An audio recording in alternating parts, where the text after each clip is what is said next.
Welcome to पारिवारिक story. यह एक दिलचस्प और भावुक अनुभव है जो कई लोगों के लिए प्रेरणादायक हो सकता है। इसे थोड़ा बदलकर इस तरह से लिखा जा सकता है। जब मेरी बेटी का जन्म हुआ तो काम की जिम्मेदारियों के कारण मैं अपनी पत्नी को पर्याप्त समय नहीं दे पाया।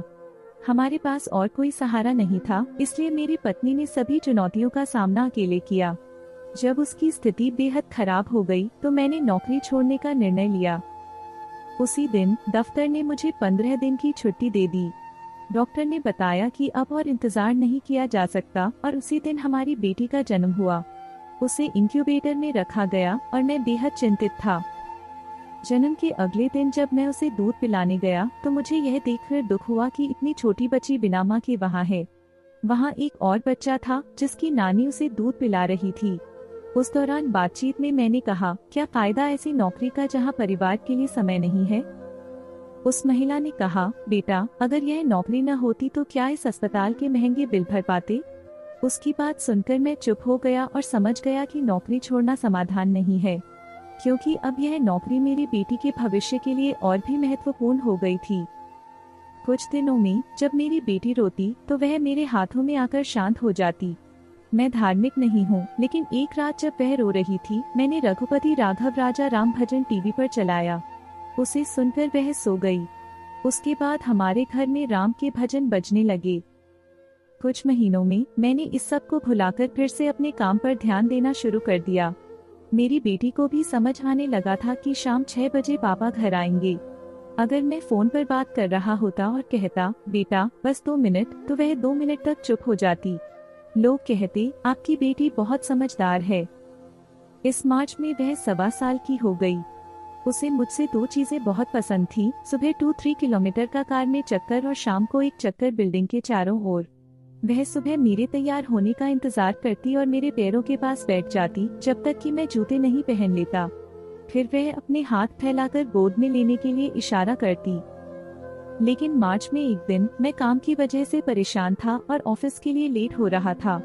मैंने जल्दी में बेटी को नजरअंदाज किया और दरवाजे पर जूते पहनने लगा। वह चुपचाप आई और मेरा पैर पकड़कर खड़ी हो गई। मैंने उसे उठाया और बीन बैग पर बैठा दिया और चला गया। शाम को जब घर आया तो वह सो चुकी थी। पत्नी ने भी कुछ नहीं कहा। अगले 3-4 दिन तक पत्नी बेटी को घुमाने ले जाती रही। जब मेरा मूड ठीक हुआ तो मैंने उसे सॉरी कहा और उसे घुमाने ले गया, पर उसने मुझसे कोई बात नहीं की। अब वह हर वक्त अपनी माँ के साथ ही रहती। कुछ दिनों बाद वह फिर से सुबह घूमने आने लगी, पर अब वह सुबह से इंतजार नहीं करती थी। शाम को भी वह अपनी माँ के साथ ही घूमने जाती थी और लिफ्ट में गाना नहीं गाती थी। लगभग 2 महीने बीत गए थे उस घटना को। 2 दिन पहले मैंने छुट्टी ली और घर पर ही रहा। मैंने देखा कि मेरी पत्नी उसे बार बार बुला रही थी, पर वह सुन ही नहीं रही थी। वह उससे बात करने की कोशिश कर रही थी, पर वह इग्नोर कर रही थी। अब वह बहुत बदल गई थी। अब वह टीवी पर कार्टून देखने में ही ध्यान देती थी। पत्नी ने कहा, मैं तो कब से कह रही हूँ कि किसी डॉक्टर के पास चलो, यह बात नहीं कर रही। इतने बड़े बच्चे कई चीजें बोल लेते हैं, पर यह कुछ नहीं बोलती। मुझे याद आया कि 2 महीनों से मैंने उसे एक बार भी गाना गाते नहीं सुना। अब वह मेरे पीछे पापा पापा कहते हुए नहीं चलती। पहले वह मुझे आओ जाओ बोलती थी, अब वह भी नहीं बोलती। इस डर से मेरी रूह कांप गई। रात भर नींद नहीं आई। अगले दिन छुट्टी ली और उसे घुमाने ले गया। उसे कार में भी घुमाया और पार्क भी ले गया। 35-40 मिनट बाद हम घर आए। दिन में भी कोशिश की कि वह बात करे। थोड़ी देर बाद उसने थोड़ा गुनगुनाया तो अच्छा लगा। रात को मैं उसके साथ ही सोने गया। 5-10 मिनट बाद वह धीरे से आई और मुझसे चिपक कर सो गई।